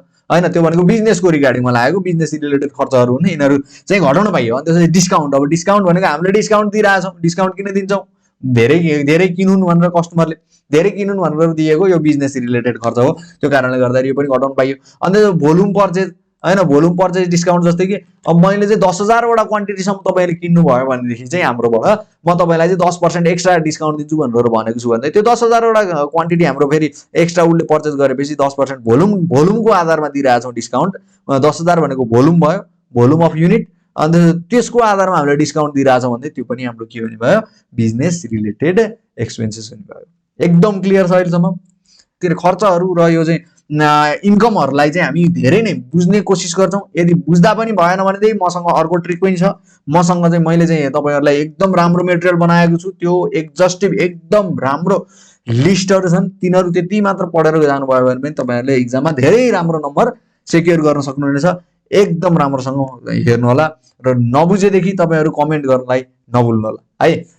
अब रिलेटेड एक्सपेन्सेस कुनको केसमा भन्दाखेरि यो कस्टमर अर्डर गर्यो, अब कस्टमरले अब प्रमोट पनि गरायो, कस्टमरले अवेर भयो र अर्डर गर्यो र अन्त त्यसलाई डेलिभर गराइरहेछौँ हामीले, कस्टमर प्रेमाइसिस माल पुऱ्याउनु लगिरहेछौँ भनेदेखि त्यो केसमा रिलेटेड एक्सपेन्सेसहरू के हुन्छन् भन्दाखेरि अर्डर प्रोसेसिङ एक्सपेन्सेस जस्तो कि फोन उठाउनु पर्यो, कल सेन्टरहरू राख्नु पर्यो हो क्या, कल सेन्टर राख्नु पर्यो, त्यो स्टाफलाई हामीले के गर्नु पर्यो, पैसा दिनु पर्यो, स्यालेरी दिनु पर्यो हो क्या, त्यो अर्डर प्रोसेस गराउनको लागि। अब त्यो अर्डर आयो, अर्डरलाई अब प्रोसेसिङ गराउनको लागि यदि म्यानुफ्याक्चर भएको छैन भने म्यानुफ्याक्चर गराउनु पर्यो, अथवा म्यानुफ्याक्चर भइसकेको छ, त्यो फिनिस गुड्स हामीसँग छ भनेदेखि त्यो अर्डरलाई चाहिँ अब ओके छ त यसलाई चाहिँ यो कन्फर्म गरेर र पठाउने काम गर्नु पर्यो। त्यो पठाउने कामलाई भन्छ अर्डर प्रोसेसिङ एक्सपेन्सेस भन्छ। त्यो अर्डर प्रोसेसिङ एक्सपेन्सेस पनि बिजनेस रिलेटेड एक्सपेन्स भएको कारणले गर्दाखेरि त्यसलाई पनि हामीले के गर्छौँ, हामीले बिजनेस इन्कमबाट घटाउने गर्छौँ है। अब त्यसलाई नेक्स्ट भनेको लोडिङ अनलोडिङ एक्सपेन्सेस। यदि चाहिँ अब कस्टमरको घरसम्म पुगिसक्यो भनेदेखि अब लोडिङ पनि कस्टमरको घरमा पुर्याउनको लागि पहिलो सुरुमा गाडीमा लोड गर्नु पर्यो, त्यसपछि घरमा पुगिसकेपछि अनलोडिङ गर्नु पर्यो, त्यो खर्च पनि बिजनेस रिलेटेड हो। किन भन्दाखेरि प्रोडक्टलाई उहाँसम्म पुर्याउनको लागि लागेको छ, बिजनेस हाम्रो त्यही प्रोडक्ट बनाउने हो। अब डेलिभरी क्यारिएज आउटवार्ड, अब जस्तै डेलिभरी मैले चाहिँ के गरेँ भन्दाखेरि पठाओ सर्भिस बुक गरेँ र डेलिभर गराइदिएँ, यो चाहिँ लगेर र यो यसको घरमा लगेर छोडिदिएँ भनेर भने त्यो पठाओलाई मैले पैसा तिरेँ भनेदेखि त्यो पठाओलाई तिरेको पैसा पनि जुन पनि छ त्यो क्यारिएज आउटवार्ड हो। क्यारिएज आउटवार्ड किन हो भन्दाखेरि मेरो फ्याक्ट्रीबाट बाहिर जाँदैछ। क्यारिएज इनवार्ड मतलब के हो भन्दाखेरि मेरो फ्याक्ट्रीतिर आउँदैछ होइन। अब क्यारिएज आउटवार्ड एक्सपेन्सेसहरू जति पनि हुन्छन् यो सेलिङ एन्ड डिस्ट्रिब्युसन एक्सपेन्सेस भन्छ। यो प्रोडक्टलाई सेल अथवा डिस्ट्रिब्युट गर्नको लागि लागेको खर्च हो। यो खर्च पनि हाम्रो बिजनेस रिलेटेड खर्च हुन्छ। अदर रिलेटेड एक्सपेन्सेस भनेको अदर रिलेटेड अब बिजनेसमा रिलेटेड एक्सपेन्सेसहरू, मैले गिफ्ट दिएँ कसैलाई अथवा लिगल फीहरू दिएँ अथवा केही पनि दिएँ, माथि मैले लिस्ट गरेका एक्सपेन्सेसहरू, तिनीहरू एक्सपेन्सेसहरूलाई पनि बिजनेस रिलेटेड एक्सपेन्सेस भन्ने गर्छ है। अब पर्चेजको लागि पर्चेज कस्ट कसरी निकाल्ने त हामीले त्यो एउटा बुझौँ। क्यालकुलेसन अफ पर्चेज कस्ट मतलब purchase from supplier, purchase from supplier within country. एउटा भनेको विदिन कन्ट्रीको केस छ, एउटा भनेको विदिन कन्ट्रीको केस छ है, पर्चेज फ्रम सप्लायर विदिन कन्ट्रीको केस छ। अर्को भनेको outside the country. Outside the country मतलब यो भनेको इम्पोर्टको कन्डिसन हो, यो इम्पोर्टेसनको यो हो, इम्पोर्टेसन यो हो, यता हो, यसलाई भन्छ लोकल पर्चेज भन्छ। यसलाई लोकल पर्चेज मतलब आफ्नै नेपालभित्र नै किनेको, यो भयो बाहिरी देशबाट किनेर लिएर आएको। अब यसमा नेपालभित्र किन्दाखेरि के हुने भयो त नेपालमा छौँ हामी यसमा काठमाडौँ र ललितपुर दुईवटा जिल्लाहरू छन् काठमाडौँमा चाहिँ सप्लायर छ र हाम्रो फ्याक्ट्री चाहिँ कहाँ छ ललितपुरमा छ हैन भनेदेखि सप्लायरले र मेटेरियल सप्लाई गर्यो फ्याक्ट्रीसम्म पुर्याउनको लागि सप्लायरले खर्चहरू इन्कर गरे र त्यो चाहिँ हामीबाट उठाइयो हामीबाट फ्याक्ट्रीबाट हामी कम्पनी हो कम्पनीबाट चाहिँ उठाइयो हाम्रो फ्याक्ट्रीसम्म चाहिँ सप्लायरले र मेटेरियल लिएर आएर दियो भनेदेखि त्यो केसमा कति थरी खर्चहरू चाहिँ हाम्रो आउँछ त र मेटेरियलको कस्टमा भन्दाखेरि त्यो भनेको चाहिँ हाम्रो के हुने भयो भन्दाखेरि एउटा भनेको इन्भोइसको एमाउन्ट जति पनि इन्भोइसको एमाउन्ट जस्तै बिस्कुट को लागि पिठो लिएर आउँदैछ भने चाहिँ पिठो मार्केटमा चलिरहेको छ 100 रुपियाँ तर हामीलाई चाहिँ 80 रुपियाँमा सप्लायरले दिइरहेछ भने चाहिँ 80 रुपियाँ चाहिँ के हुने भयो 80 रुपियाँ चाहिँ त्यो बिलमा लेखेको हुन्छ त्यो आइटमको भ्यालु त्यो बिलमा लेखेको त्यो पिठोको मात्र 80 रुपियाँ चाहिँ हाम्रो के हुने भयो 80 रुपियाँ भ्यालु चाहिँ हाम्रो के हुने भयो 80 रुपियाँ चाहिँ इन्भोइस भ्यालु हो त्यो चाहिँ हाम्रो चाहिँ र मेटेरियलको कस्ट हुने भयो त्यस पछाडि डेलिभरी एक्सपेन्सेस अब डेलिभरी गरायो हामीलाई कहाँसम्म 80 रुपियाँको 1000 वटा आइटम 1000 केजी लिएर आयो हामीले पिठो है त्यसलाई डेलिभरी गरायो काठमाडौँबाट ललितपुरसम्म भनेदेखि त्यो गाडी भाडा कति हुने भयो ल 1500 मानौँ 1500 पर टिप एउटा टिपको 1500 एउटा टिपमा 1000 केजी आउँछ अरे है 1500 रुपियाँ पनि जोडिनु भयो हाम्रो प्लस जोडिनु भयो त्यसलाई लोडिङ अनलोडिङ अब लोडिङ गर्नको लागि हामीलाई लेबर चार्ज लाग्यो 2000 रुपियाँ र अनलोडिङ गर्नको लागि 2000 रुपियाँ लाग्यो भनेदेखि यो खर्च पनि के हुने भयो हाम्रो मेटेरियलको कस्टमा जोडिनु भयो पर्चेज कस्टमा जोडिनु भयो किन भन्दाखेरि अहिलेसम्म हाम्रो फ्याक्ट्रीमा त्यो आइटम आइसकेको छैन फ्याक्ट्रीसम्म आउँदाखेरि लाग्ने कस्टहरू जति पनि छन् त्यति सबैलाई के भन्छ पर्चेज कस्ट भन्छ त्यो कारणले गर्दा हामीले delivery expenses loading unloading expenses चार्जेसहरू पनि जोड्यौँ त्यसरी इन्स्योरेन्स चार्ज यदि इन्स्योरेन्स गराएको छौँ त्यो गाडी कतै एक्सिडेन्टमा पर्दैन र सामान चाहिँ बिग्रियो भनेदेखि त्यो त हामीले किनिसकेको हुन्छौँ त्यो किनिसकेको आइटमलाई चाहिँ अब हामीले इन्स्योरेन्स गराएर लिएर आयौँ भनेदेखि त्यो केसमा रिकभर हुन्छ पछि त्यो अमाउन्ट त्यो कारणले गर्दाखेरि इन्स्योरेन्स एक्सपेन्सेस यदि इन्स्योरेन्स चार्जेस तिरेछौँ भन्दै ल मानौ 1500 रुपियाँ मैले इन्स्योरेन्स पनि गराएको थिएँ भने त्यो पनि जोडिने भयो हैन अब प्लस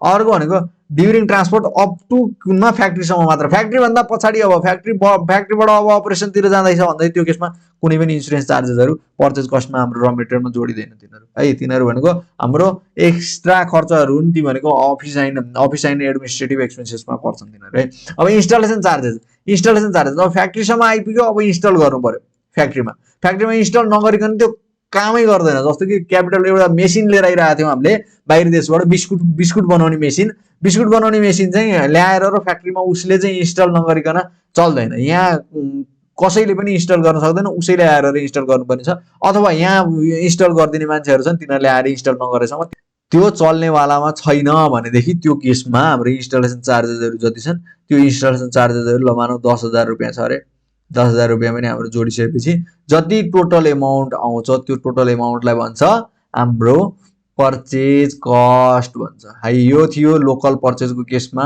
नै लोकल पर्चेजको केसमा विदिन कन्ट्री किनिरहेको छौँ भनेदेखि अब भनेको आउटसाइड नेपालबाट आउटसाइड नेपाल मतलब इन्डियाबाट चाहिँ यदि इन्डियामा एउटा सप्लायर छ त्यो सप्लायरबाट हामीले नेपालमा फ्याक्ट्री भएको ठाउँसम्म लिएर आइरहेका छौँ भनेदेखि त्यो केसमा सामान हाम्रो कहाँ भएर आउँछ बोर्डर भएर आउँछ बोर्डरमा हाम्रो के हुन्छ भन्सार अफिस हैन कस्टम अफिस हुन्छ त्यो चाहिँ बोर्डर हो यो चाहिँ हैन यो लाइन भनेको बोर्डर हो एउटा यो बोर्डरमा अब के हुने भन्सार तिर्नु पर्यो हामीले त्यहाँ भन्सार अफिसर चाहिँ बसिरहेको हुन्छ भन्सार पनि तिर्नु पर्यो भन्सार कर तिर्नु पर्यो कस्टम ड्युटी कति लाग्छ त्यो आइटममा त्यो अनुसार भन्सार कर तिर्नु पर्यो हैन त्यो तिरेको एमाउन्ट पनि हाम्रो के हुने भयो इन्क्लुड हुने भयो अरू सबै सेमै छ है इन्भोइस एमाउन्ट भनेको अब त्यो सप्लायरले जति इन्भोइस इस्यु गरेको छ त्यो आइटमको रिगार्डिङमा त्यति हुने भयो इन्भोइस एमाउन्ट त्यसलाई डेलिभरी एक्सपेन्सेस अब यो फ्याक्ट्रीसम्म लिएर आउँदाखेरि इन्डियादेखि फ्याक्ट्रीसम्म लिएर आउँदाखेरिको कस्ट हुने भयो त्यस पछाडि भनेको लोडिङ अनलोडिङ चार्जेसहरू भनेको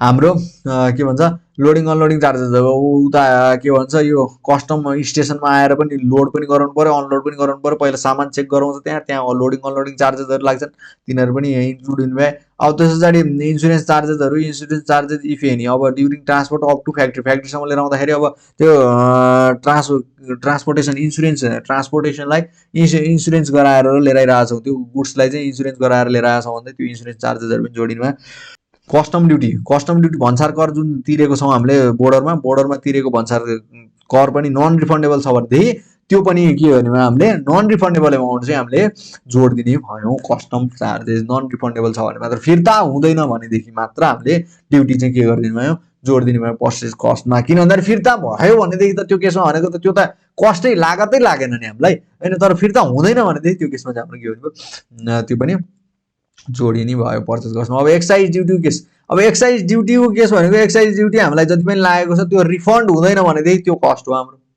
तर रिफन्ड हुन्छ भनेदेखि त्यो कस्ट होइन हाम्रो, किन भन्दाखेरि फिर्ता हुन्छ भनेदेखि लागेकै छैन केही पनि।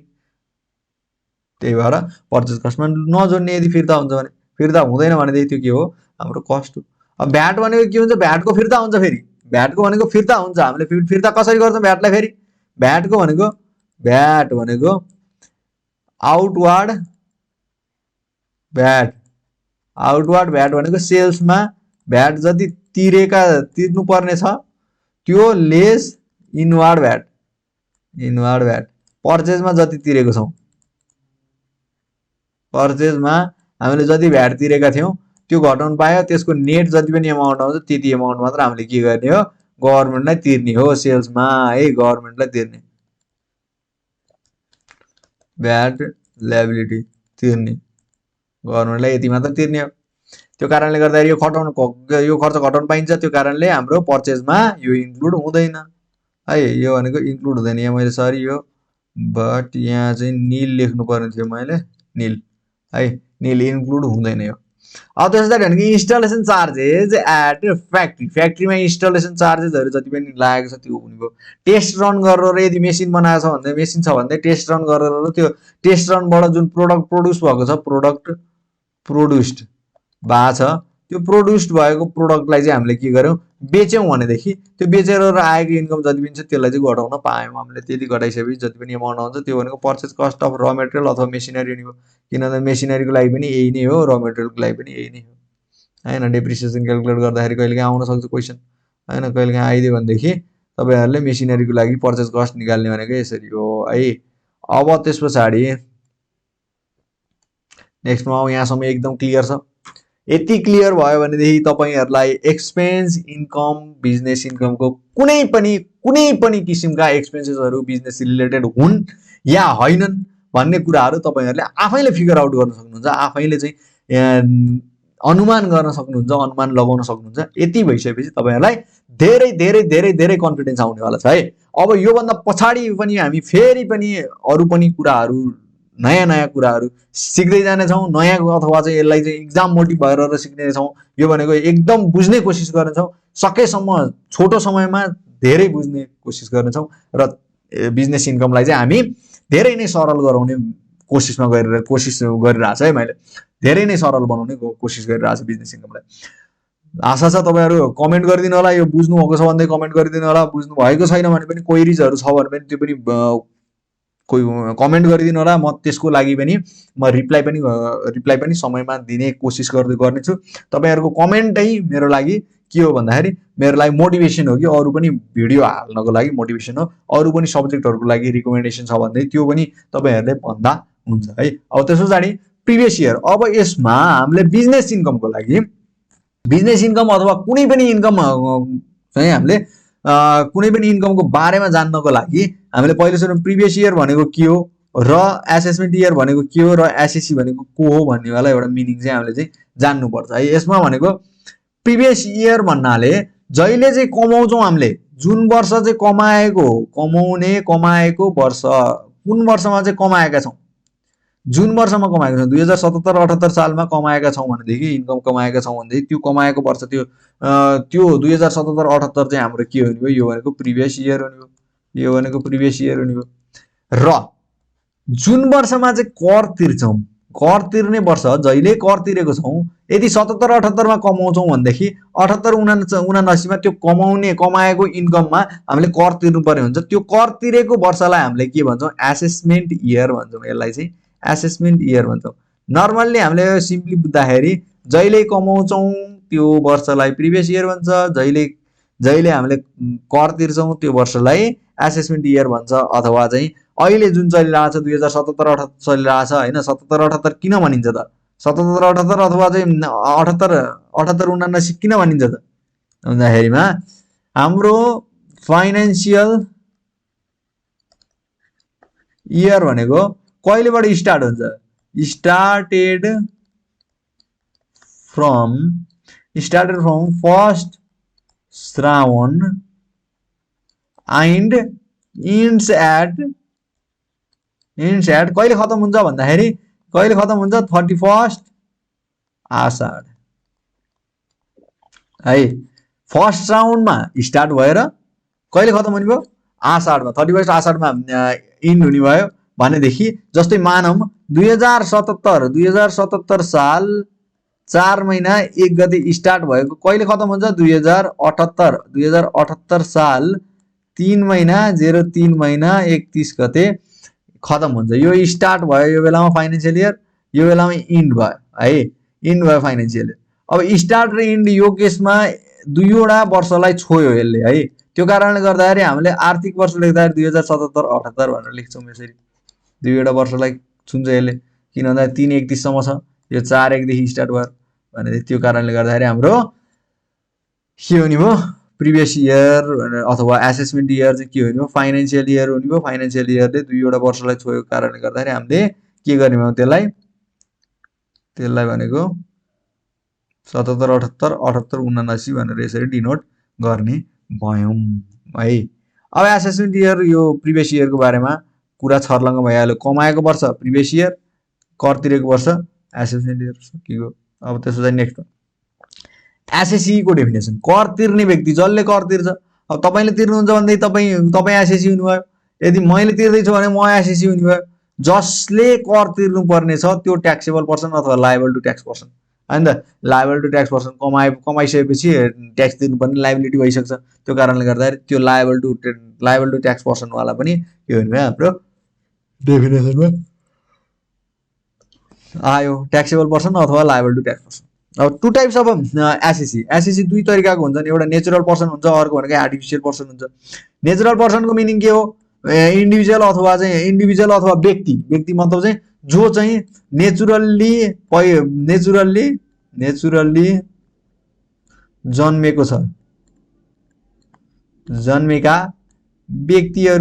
नेचुरल्ली जन्मेका व्यक्तिहरू प्राकृतिक रूपमा जन्मेका व्यक्तिहरू आर्टिफिशियल पर्सन भनेको जो चाहिँ रजिस्ट्रेसन गराइयो हामीले रजिस्ट्रेसन दर्ताको आधारमा जन्मेका व्यक्तिहरू मतलब कि कम्पनीलाई लगेर रजिस्ट्रेसन गराइदियो भनेदेखि त्यो कम्पनी भनेको रजिस्ट्रेसन हुन्छ त्यो रजिस्ट्रेसन भइसकेपछि यो पनि आर्टिफिशियल हुने हो फर्म पनि रजिस्ट्रेसन हुन्छ त्यो पनि आर्टिफिशियल हुने हो अदर लिगल एन्टिटी पनि आर्टिफिशियल एन्टिटी हुने भए अब कम्पनीको जस्तै दराज.com भन्यो भने दराज.com अथवा चाहिँ कुनै पनि अब यो के भन्छ वाइवाई हैन वाइवाई भनेको चौधरी ग्रुप भयो अनि त्यसपछि अर्को भनेको बजाज भयो हैन बजाज भनेको एचएच बजाजहरु यिनीहरु सबै के हुने भए यिनीहरु हाम्रो दर्ता भएका हुन्छन् यिनीहरु कम्पनीहरु के हुने भए आर्टिफिशियल पर्सन भन्छन् यिनीहरुलाई तर एचएच बजाजको जो ओनर छ हैन शेखर गोल्छा के हुने भए इन्डिभिजुअल हुने भए हैन इन्डिभिजुअलको आधारले लाग्ने उनलाई ट्याक्सेसन उनले कमाएको इन्कममा तर एचएच बजाजले कमाएकोमा के हुने भयो कम्पनीको आधारमा लाग्ने भयो हैन ट्याक्सेसन अब जस्तै टिकटकमा चाहिँ टिकटकमा कमाइ भइरहेको छ टिकटकले कमाइरहेछ भनेदेखि त्यो भनेको कम्पनी हो त्यो लिगल एन्टिटी हो तर टिकटक भित्रको टिकटकको सीईओ ले कमाइरहेछ भन्दै त्यो केसमा भनेको त्यो केसमा ट्याक्सेसन भनेको इन्डिभिजुअल व्यक्तिको आधारमा लाग्ने भयो है यति चाहिँ विचार गर्नु होला है यो कुरालाई ख्याल गर्नु होला अब distinction between professional income and business income भन्यो बिजनेस इन्कम भनेको प्रोफेसनल इन्कम भनेको आफ्नो स्किल क्वालिटी र क्यापेसिटी अथवा ट्यालेन्टको आधारमा काम गरेर कमाएको इन्कम आफ्नो क्यापेसिटी स्किल क्वालिटी र क्यापेसिटी कसैले चेन्ज गर्न सक्छ त आफू भित्र रहेको स्किल क्वालिटी क्यापेसिटीहरु चेन्ज गर्न सक्दैन त्यो कारणले गर्दा आफ्नो स्किलको आधारले म चाहिँ फेमस पेन्टर हो मलाई चाहिँ पेन्टिङ गर्नलाई आउँछ मलाई पेन्टिङ गर्न आउँछ भनेदेखि पेन्टिङ मेरो के हुने भयो प्रोफेसनल इन्कम हुने भयो पेन्टिङबाट कमाए भने प्रोफेसनल इन्कम हुने भयो अथवा मलाई आर्ट गर्न आउँछ कुनै आर्ट गर्न आउँछ अथवा मलाई एक्टिङ गर्न आउँछ भनेदेखि मेरो पर्सनल स्किलको आधारमा मेरो क्यापेसिटीको आधारमा मैले किनेको कमाएको कारणले गर्दाखेरि त्यो मेरो प्रोफेसनल इन्कम हो मेरो जस्तै अब म कन्सल्टेन्सी दिन्छु भने मेरो स्किल क्यापेसिटीको आधारमा क्यापेसिटी अथवा ट्यालेन्टको आधारमा मैले चाहिँ कमाइरहेको छु त्यो कारणले गर्दाखेरि मेरो के हुने भयो यो पनि प्रोफेसनल इन्कम हुने भयो हैन अब कन्सल्टेन्सी दिए मेरो एडभाइस दिन्छु म कसैलाई एडभाइजरी सर्भिस दिन्छु भनेदेखि त्यो पनि मेरो प्रोफेसनल हुने भयो। लिगल सर्भिस दिन्छु अथवा चाहिँ म के हो लयर हो भनेदेखि यो पनि मेरो के हुने भयो, लयरको इन्कम पनि के हुने भयो, हाम्रो प्रोफेसनल इन्कम हुने भयो है।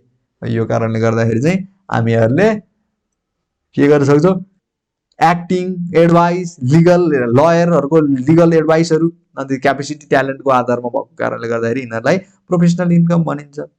प्रोफेसनल इन्कम यदि कम्पनी अथवा चाहिँ कुनै पनि यहाँ हेरौँ auditing accounting fashion designing writing author art acting actor इन्कमहरू होइन, यिनीहरू चाहिँ अथरहरूको इन्कमहरू यिनीहरू चाहिँ प्रोफेसनल इन्कम हुनेछ भन्नु भने है। अब अर्न बाई दुई थरीको छ। अब प्रोफेसनल इन्कम चाहिँ यदि अर्न बाई इन्डिभिजुअलले कमाइरहेछ, इन्डिभिजुअल अथवा नेचुरल पर्सनले जस्तै व्यक्तिले किन कमाइरहेछ होइन, व्यक्तिले कमाइरहेछ जस्तै रामे श्यामेहरू यिनीहरू हुन्छ नि, यिनीहरूले कमाइरहेछन् भन्दै यो भनेको प्रोफेसनल इन्कम हुने भयो, प्रोफेसनल इन्कम भनेर डिनोट गर्ने भयो। तर कम्पनीले चाहिँ के भनेर मेरो बिजनेसै के छ कन्सल्टेन्सी दिनेछ र कम्पनीले कमाइरहेछ भन्दै त्यो के छ भनेको बिजनेस इन्कम भनेर डिनोट हुने भयो यसलाई है। अब त्यस पछाडि नेक्स्टमा अब सुरुवात गरौँ हामी कन्सल्टेन्सी फिजबाट। फर्स्ट सुरुमा भनेको हामीले स्टार्ट गऱ्यौँ। अब फर्मेट कस्तो हुन्छ त भन्दाखेरि पहिले सुरुमा भनेको income from business and profession भनेर लेख्छौँ हामीले पहिले सुरुमा। त्यस पछाडि भनेको इन्कमको पार्टहरू हेर्न गइरहेको छौँ हामी आज। अब यसमा भनेको सेल्स छ। सेल्स पहिलो सुरुमा भनेको सेल्स हुन्छ। यो सेल्स भनेको नर्मल कोर्स अफ बिजनेसबाट, यो भनेको normal NORMAL normal course of बिजनेसबाट जति पनि हामीले कमाइरहेछौँ त्यो भनेको सेल्स इन्कम हुने भयो। मतलब कि म बिस्कुट बनाउने कम्पनी हो, इक्जाम्पल म बिस्कुट बनाउने कम्पनी हो, बिस्कुट म्यानुफ्याक्चरर हो म, र मैले बिस्कुटै बेचिरहेको छु, बिस्कुट नै सेल गरिरहेको छु भनेदेखि यसबाट जति पनि सेल इन्कम आउँछ, सेल्स इन्कम आउँछ, त्यो भनेको हाम्रो के हुने भयो, बिजनेस इन्कम हुने भयो। त्यसलाई सेल्स भने है। सेल्स जुन मेन पर्पजको लागि, मेन पर्पज मेरो यही नै छ होइन, मेन पर्पजको लागि बिजनेस खडा गरिएको हो, त्यही पर्पजको लागि हामीले काम गऱ्यौँ भनेदेखि त्यो भनेको हाम्रो के हुन्छ, बिजनेस इन्कम। त्यसलाई चाहिँ हामीले के भन्छौँ, त्यसलाई हामीले भन्छौँ बिजनेस इन्कम भन्छौँ, र त्यो भनेको सेल्स इन्कम हो। सेल्स इन्कम आयो, हाम्रो सेल्स इन्कम इन्क्लुड हुन्छ बिजनेस इन्कममा। अब त्यसो नेक्स्ट भनेको business related income, income related to business or profession. अब बिजनेस अथवा प्रोफेसनमा रिलेटेड जुन पनि इन्कमहरू हुन्छन् ती इन्कमहरू पनि हाम्रो के हुन्छन्, बिजनेस इन्कम अथवा प्रोफेसन इन्कम भनेर आउँछन्। त्यसमा जस्तै पर्छन् फिज इन्कमहरू। फी इन्कमहरू मैले तपाईँहरूलाई क्याटेगोरी सजिलो हुनको लागि, सजिलो गराउनको लागि फिज इन्कम भनेर एउटा क्याटेगोरी राखेको छु। यो फिज इन्कमहरूमा सबै खालको फीहरू आउँछन्, जस्तै consultancy fee related to business and profession. जस्तै मेरो बिजनेस के छ, मेरो बिजनेस भनेको कन्सल्टेन्सी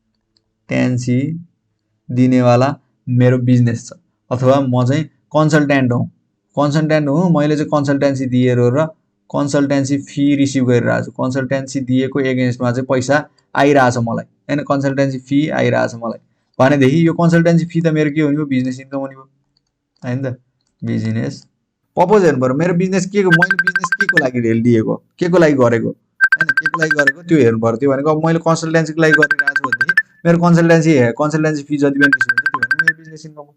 अब त्यसलाई नेक्स्ट भनेको लिगल फिजहरू। अब लिगल फीहरू, यदि मैले लिगल फीहरू कमाइरहेको छु receive in relation to business or profession, business or प्रोफेसनमा लिगल फी रिसिभ हुने भनेको त्यस्तो खालको बिजनेस भनेको कुन हो, लयरको बिजनेस हो।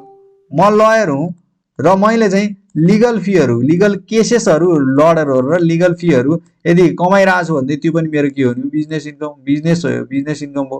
यदि चाहिँ म बिजनेस इन्कम हुने भयो, यदि म कम्पनी हो भनेदेखि, तर यदि चाहिँ प्रोफेसनल इन्कम हुने भयो यदि म इन्डिभिजुअल हो भनेदेखि, इन्डिभिजुअल व्यक्ति हो भनेदेखि, म रामश्याम गोपाल छु भनेदेखि, इन्डिभिजुअल छु भने मेरो प्रोफेसनल इन्कम हुने।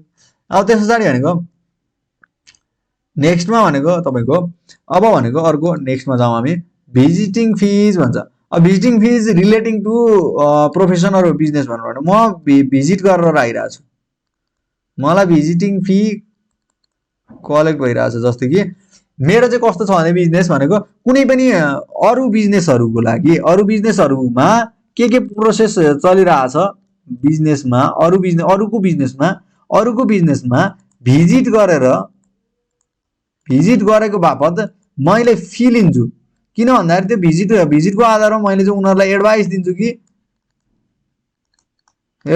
कि तपाईँको बिजनेसमा चाहिँ यो कारणले यस्तो खराबी छ, त्यो कारणले गर्दा तपाईँको बिजनेस चलेको छैन भनेर मैले भिजिट गरेर चाहिँ उनीहरूको के खराबीहरूलाई पत्ता लगाएर उनीहरूलाई चाहिँ सहयोग गर्छु भने त्यस्तो केसमा भिजिटिङ फी जुन पनि मैले कमाइरहेको छु त्यो भिजिटिङ फी पनि हाम्रो बिजनेस इन्कम अथवा चाहिँ प्रोफेसन इन्कम हुने भयो यदि इन्डिभिजुअलले गरेको छ भनेदेखि।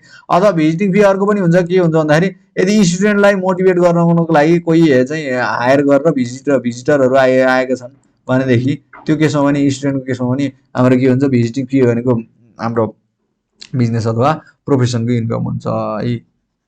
त्यस्तो हुनेवाला छ। अब त्यसो चाहिँ नेक्स्ट बुझ्नको लागि यसलाई मेटिदिउँ। यसलाई तपाईँहरूले बुझ्नुभयो भन्ने म आश गरिरहेको छु। यसमा तपाईँहरूले यदि बुझ्नुभएको छैन भनेदेखि यसमा चाहिँ कमेन्ट गर्न सक्नुहुनेछ। अब अदर फिज भनेको जे पनि अरू फीहरू बिजनेस र प्रोफेसनको रिलेसनमा चाहिँ यदि रिसिभ गरिरहेछ भने त्यो पनि के भन्नुभयो बिजनेस इन्कम हुने भयो है, बिजनेस इन्कम हुने भयो। ल अब नेक्स्टमा भनेको एडभाइजरी फिज। यदि एडभाइजरी फिज अब बिजनेसको मैले एडभाइस गरिदिन्छु भनेदेखि बिजनेसको रिगार्डिङमा एडभाइस दिन्छु अथवा चाहिँ बिजनेसको रिगार्डिङमा एडभाइस अथवा चाहिँ कुनै पनि एडभाइजरी सर्भिसहरू एडभाइस दिने सर्भिसहरू फाइनेन्सको रिगार्डिङमा अथवा सेयर मार्केटको रिगार्डिङमा एडभाइस दियो भनेदेखि त्यस्तो खालको सर्भिसबाट चाहिँ एडभाइजरी फिजहरू उसले कलेक्ट गरिरहेको छ भने त्यो फिजहरू पनि उसको बिजनेस अथवा प्रोफेसनको रिलेटेडमा छ भनेदेखि त्यो बिजनेस अथवा प्रोफेसनल इन्कम हुने भयो होइन। जस्तो कि मेरो बिजनेसै के छ कि सेयर मार्केटको लागि अपडेट गराइदिने र त्यसको एगेन्स्टमा मैले फी कलेक्ट गर्नेवाला छ भनेदेखि त्यो केसमा भनेको उसको चाहिँ के हुने भयो बिजनेस अथवा प्रोफेसन इन्कम हुने भयो। र त्यस पछाडि भनेको त्यसमा कलेक्ट गरेको एमाउन्ट जति सबै के हुने भयो बिजनेस इन्कम हुने भयो र ट्याक्सेबल हुने भयो उसको हातमा। र अब नेक्स्टमा हामी भनेको फिज फ्रम के भनेको रनिङ अर ट्रेनिङ स्कुल भनेको ट्रेनिङ स्कुल चाहिँ in relation to business training school चाहिँ हामीले चाहिँ रन गरिरहेछौँ भनेदेखि त्यो ट्रेनिङ स्कुल जस्तै ट्रेन गराउनको लागि हाम्रो उद्देश्य के हो ट्रेन गराउनको लागि ट्रेनिङको लागि जस्तै ड्राइभिङ इन्स्टिच्युटहरूले गरिरहेछ। ड्राइभिङ इन्स्टिच्युटहरूको हेरौँ ड्राइभिङ इन्स्टिच्युटले ट्रेनिङ दिइरहेछ कि तपाईँको चाहिँ लाइसेन्स चाहिँ पास होस् भनेर त्यो खालको ट्रेनिङहरूकोमा अनि के भन्नुभयो त्यो ट्रेनिङमा पनि सिम्पली बुझ्दाखेरि त्यो ट्रेनिङ पनि हाम्रो के भन्नुभयो बिजनेसको इन्कम हो। अनि त्यसपछि अर्को ट्रेनिङ भनेको जस्तै चाहिँ कुनै होटल म्यानेजमेन्टको स्टाफलाई एचएम स्टाफलाई ट्रेन गराइरहेछ अझै चाहिँ राम्रो खालको रेसिपी निकालोस् भनेर है भनेदेखि त्यो ट्रेनिङ पनि हाम्रो के भन्नुभयो ट्रेन कसले गराइरहेछ भन्दाखेरि त्यो ट्रेनिङ इन्स्टिच्युटबाट ट्रेनिङ लिइरहेछ भनेदेखि त्यो ट्रेनिङ इन्स्टिच्युटको लागि त्योबाट रिसिभ भएको अमाउन्ट जति पनि हुन्छ त्यो भनेको त्यो फिज जति पनि कलेक्ट गर्छ त्यो फीहरू कलेक्ट गरेको जति सबै के भन्नुभयो उसको बिजनेस इन्कम हुने भयो। त्यो भनेको बिजनेस इन्कम हुने भयो उसको है, त्यो भनेको बिजनेस इन्कम हुने भयो उसको बिजनेस इन्कम हुने भयो है। अब त्यसलाई नेक्स्टमा हामी कहाँ पुग्यौँ examiners fee received in relation to business examiners फीहरू यदि बिजनेस अथवा प्रोफेसनमा चाहिँ एक्जामिनरले चाहिँ रिसिभ गरेको छ भनेदेखि त्यो केसमा भनेको एक्जामिनरको फी पनि के हुने भयो त्यो पनि हाम्रो बिजनेस इन्कम अथवा प्रोफेसनल इन्कम हुने भयो। एकाउन्टिङ फीहरू यदि एकाउन्टिङ मेरो कामै के छ एकाउन्टिङ गराइदिने छ भनेदेखि त्यो केसमा उसले मैले रिसिभ गरेको जति पनि फिजहरू हुन्छन् त्यो फिजहरू के हुने भयो हाम्रो बिजनेस अथवा प्रोफेसनल इन्कम हुने भयो। फिज फ्रम अर्को फेसन डिजाइनिङको मेरो काम के छ म चाहिँ फेमस फेसन डिजाइनर हो र मैले चाहिँ फेसन डिजाइनिङको काम गर्छु र डिफ्रेन्ट खालको कपडाहरूको भेराइटीका लुगाहरू भेराइटीका डिजाइनहरू चाहिँ नयाँ खालको लिएर आउँछु मार्केटमा र त्यसको एगेन्स्टमा चाहिँ मैले चाहिँ त्यो फेसन डिजाइन गरिदिएको एगेन्स्टमा चाहिँ मैले चाहिँ के गरिरहेको छु पैसा चार्ज गरिरहेको छु भनेदेखि पैसा त्यो चार्ज गरेको इन्कम पनि के हुने भयो मेरो बिजनेस रिलेटेड इन्कम हुने भयो। किन भन्दाखेरि मेरो कामै के हो फेसन डिजाइनर हो म, मेरो चाहिँ फेसन डिजाइनिङको काम हो त्यो कारणले ऊ मेरो बिजनेस इन्कम हुने भयो। अब director fees receive in relation to business or profession भने डाइरेक्टर फिजमा भनेको तपाईँको के लाग्छ यसमा टिडिएस लाग्छ। टिडिएस भनेको विदहोल्डिङ ट्याक्स लाग्छ। यसमा विदहोल्डिङ ट्याक्स कति पर्सेन्टेज दर लाग्छ 15% दर लाग्छ। यदि 15% कटाएर नेटमा दिएको छ फिगर भनेदेखि यसलाई हामीले ग्रसअप गर्नुपर्छ होइन। 15% कटाएर दिएको छ भने 100%मा लिएर आउनुपर्छ। कटाइसकेपछि कति हुन्छ 85% हुन्छ। 85%लाई हामीले 100%मा लैजानुपर्ने हुन्छ। यो कन्भर्जन चाहिँ हामीले न्युमेरिकलमा हेर्ने छौँ है यो चाहिँ नेटमा होइन ग्रसमा गर्नुपर्छ भनेर मैले यहाँ लेखिदिएको पनि छु है। आजलाई यति नै गरौँ। यतिसम्म सायद तपाईँले धेरै नै कुराहरू बुझ्नुभयो होला बिजनेस इन्कमको बारेमा। बिजनेस इन्कमलाई हामीले त्यति भेगली नलिउँ, किन भन्दाखेरि यो भनेको चाहिँ अब रिलेटेड टु बिजनेस अथवा प्रोफेसनमा छ कि के छ भन्ने कुरा मात्र हामीले हेर्नुपर्ने हो। त्यो कारणले गर्दाखेरि यसलाई चाहिँ अब सर्फेसली हामीले हेरौँ र मैले तपाईँहरूलाई प्रोसेस जुन लेखाएको छु त्यो प्रोसेसलाई चाहिँ मनन गर्नुहोस्। त्यति गरिसकेपछि तपाईँको यो चाहिँ बिजनेस इन्कममा चाहिँ केही पनि प्रब्लम आउने छैन र बिजनेस र प्रोफेसनको इन्कम चाहिँ तपाईँहरूको के हुन्छ धेरै नै सजिलो हुनेवाला छ। र नेक्स्ट भिडियोमा हामी कमिसन इन्कमबाट हामी पढ्नेछौँ। यसमा सबै मैले लिस्टहरू प्रोभाइड गरिदिएको छु। यो चाहिँ तपाईँको डिस्क्रिप्सनमा यसको लिङ्कबाट तपाईँले डाउनलोड गरेर पढ्न सक्नुहुनेछ। यो समरी एकदम समरीमा तपाईँहरूको आजसम्म आएको इक्जाममा आएको क्वेसनहरूको सबै प्रकारका इन्कम र एक्सपेन्सेसहरूलाई यसमा इन्क्लुड गर्नलाई मैले इन्क्लुड गरिदिएको छु। मैले एकदम मेहनत गरेर यो बनाएको छु र यसमा चाहिँ तपाईँको सबै टोटल इन्कमदेखि लिएर ट्याक्स लायबिलिटीसम्म निकाल्नेसम्म चाहिँ मैले गरिदिएको छु। त्यो कारणले गर्दाखेरि तपाईँहरू हेर्नु होला, फलो गर्दै गर्नु होला, हामीलाई सब्सक्राइब गर्नु होला। कुनै पनि लेभलको तपाईँहरूलाई यदि नेसेसरी छ भनेदेखि, क्लासको लागि नेसेसरी छ भनेदेखि तपाईँहरू हामीलाई रिकमेन्ड गर्न सक्नुहुनेछ। हामी तपाईँहरूलाई एकदम राम्रो खालको मेटेरियल सकेसम्म ट्राई गरेर तपाईँहरूलाई प्रोभाइड गर्ने छौँ है। आजलाई यति नै गरौँ। हस्, धन्यवाद। अहिलेसम्म सुनिदिनु भयो, धन्यवाद। अब नेक्स्ट भिडियो हाम्रो अरू फर्दर यो बिजनेस इन्कमको रिलेटेडमा अरू फर्दर हामीले चाहिँ डिस्कसन गर्नेछौँ। हस्, धन्यवाद।